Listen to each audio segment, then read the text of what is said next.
Welcome to செந்திபாஸ் channel. இன்றைக்கி நம்ம என்ன வீடியோ பார்க்க போகிறோம் அப்படின்னா, இன்றைக்கி வந்து வெள்ளிக்கிழமை வராகி அம்மன் பற்றி பார்க்கலாம்.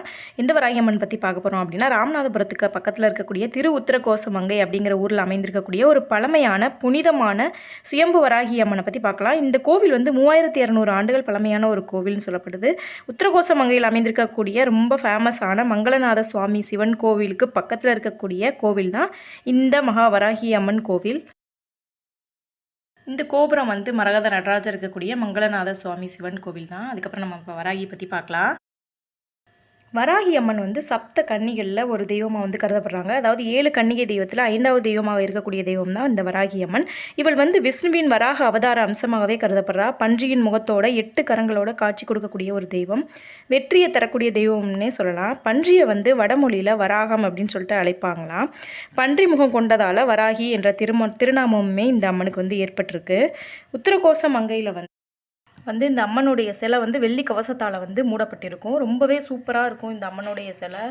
பார்க்குறக்கே அவ்வளோ ஒரு இதாக இருக்கும். நான் போயிருக்கேன். கண்டிப்பாக ஒரு முறை இந்த கோவிலுக்கு போயிட்டு வாங்க. இந்த கோவிலில் விநாயகர், முருகப்பெருமானுடைய சிலையுமே இருக்குது. இந்த அம்மனை வழிபடுறனால திருமண தடை, கற்ப காலத்தில் ஏற்படுற தடை இது எல்லாமே நீங்கி செல்வ செழிப்பான வாழ்க்கை அமையும் அப்படிங்கிறது ஐதீகம். ஆசாட நவராத்திரியில் வந்து இந்த வராகி அம்மனை வழிபட்டோம் அப்படின்னா குடும்ப பிரச்சனை, நீதிமன்ற வழக்கு, நிலத்தகராறு பிரச்சனை இது எல்லாமே சரியாகும் அப்படின்னு சொல்லிட்டு நம்ம ராஜராஜ சோழன் வந்து எந்த செயலை தொடங்கினாலுமே இந்த வராகி அம்மனை வழிபட்ட பின்பு தான் தொடங்குவாராம். இதனால் இந்த அம்மனை ராஜராஜ சோழனுடைய வெற்றி தெய்வம் அப்படின்னே சொல்லுவாங்களாம். அன்னையின் முகம் வந்து பன்றியின் வடிவத்தை வந்து பெற்றிருக்கும். பன்றிகள் வந்து பூமியை கிளறி கிழங்கு வகைகளை வந்து உண்ணும். மஞ்சளும் பூமிக்கு அடியில் விளையிறதுனால அது ஒரு கிழங்கு வகையை வந்து சேர்ந்தது அப்படிங்கிறதுனால அதை வந்து மங்களகரமான பொருள் அப்படிங்கிறதுனாலையும் வந்து வராகி அம்மனுக்கு மஞ்சளை அரைச்சி சாத்துற ஒரு வழக்கமே இருக்குது. இந்த கோவிலில் வந்து அன்னையின் பாதத்தில் சாத்திய மஞ்சளை வந்து பக்தர்களுக்கு பிரசாதமாகவே கொடுப்பாங்க.